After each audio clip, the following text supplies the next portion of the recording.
Bonjour à tous amis turfistes, pour ce mercredi 13 septembre, on se donne rendez-vous sur l'hippodrome d'Angers avec le Quintet qui sera la 10e étape du Grand National du Trot.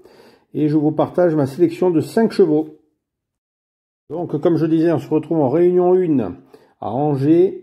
Ce sera la course numéro 1 pour cette nouvelle étape du Grand National du Trot. Une très belle course en perspective sur ce trajet sélectif des 3100 mètres de l'hippodrome d'Angers, où plusieurs éléments de valeur vont défendre leur chance.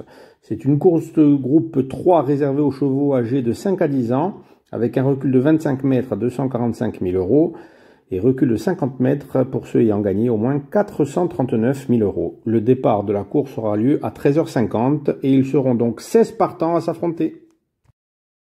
Mais avant de commencer, n'oubliez pas de vous abonner les amis. Alors c'est parti. Très logiquement, ma base sera Horace du Goutier, sans surprise, le numéro 8, qui profitera de l'absence de Gaspard d'Angis, qui est son opposant direct au classement général, pour prendre quelques points de plus pour tenter de terminer premier en fin d'année. Le pensionnaire de Sébastien Garato a quand même remporté 4 des 5 dernières étapes. La dernière fois, il terminait deuxième derrière Gaspard d'Angis, donc c'était à Saint-Malo. Et même s'il devra rendre 25 mètres, il aura largement le temps de revenir et de faire parler sa classe en s'imposant une nouvelle fois. C'est vraiment mon préféré dans cette course. Mon deuxième choix, qui sera mon deuxième préféré, c'est porté sur le numéro 1, Harry Carizet. C'est le moins riche du lot, mais ce n'est pas le moins doué. Il reste sur une série impressionnante de 11 podiums d'affilée. Je ne sais pas si vous vous rendez compte, 11 podiums d'affilée avec 8 victoires. Donc cet élève de Jacques-Étienne Tué vient de très bien courir sur l'herbe de Vibré en prenant la deuxième place sur 3100 mètres, corde à droite, c'est-à-dire comme aujourd'hui. Et il devait rendre la distance. Donc aujourd'hui, ce ne sera pas le cas. C'est un cheval qui est dur à l'effort et il devrait profiter de cet avantage pour encore finir sur le podium. C'est ma deuxième base. Ensuite, en troisième position, j'ai retenu le numéro 3, Ginkgo Tellois. Alors lui revient en grande forme après quelques petits pépins de santé. Il reste sur une série de 7 podiums d'affilée, dont une victoire.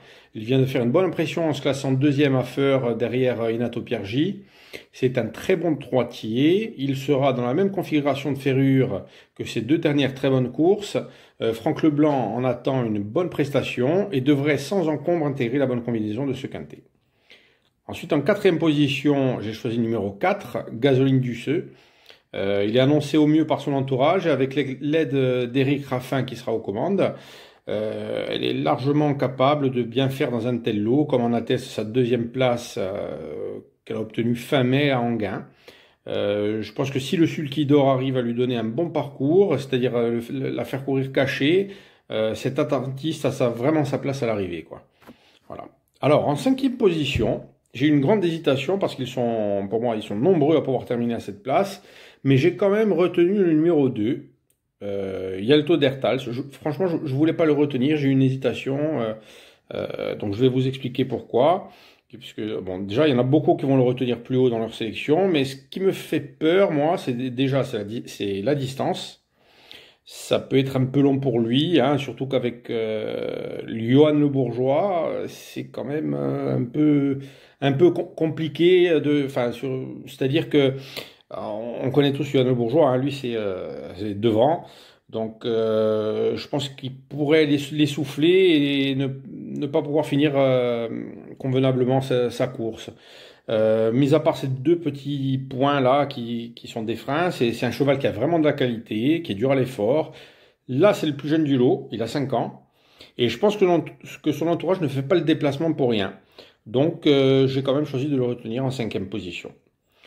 Ensuite, beaucoup ont se demandé pourquoi j'ai pas retenu le 10 Gigolo Lover. Alors, je vous explique aussi pourquoi j'ai choisi de ne pas le retenir. Donc, c'est ce cheval de Jean-Michel Bazir, ou avec son fils Sulky, Nicolas. Donc deux choses aussi. La première, c'est qu'il n'a jamais couru corde à droite, à moins que je me trompe. C'est quand même un parcours sélectif, le parcours dans l'hippodrome d'Angers, donc j'ai peur pour lui sur cette chose-là. Et ensuite, c'est la distance aussi. J'ai peur que ça fasse, qu'il trouve le temps long, quoi, qu'il se mette à la faute. J'ai eu peur pour ça. Donc, franchement, c'est mon choix. Je me trompe peut-être, hein, peut-être qu'il gagne. Hein, enfin, moi, personnellement, je ne l'ai pas retenu. Voilà, on verra bien. Et donc voilà pour mon analyse de ce quintet et ma sélection de 5 chevaux. Merci d'avoir regardé ma vidéo. N'hésitez pas à partager et à vous abonner. Posez vos questions si vous avez des questions constructives, hein, pas n'importe quoi comme j'ai pu le voir. Je vous remercie encore et je vous dis à très bientôt.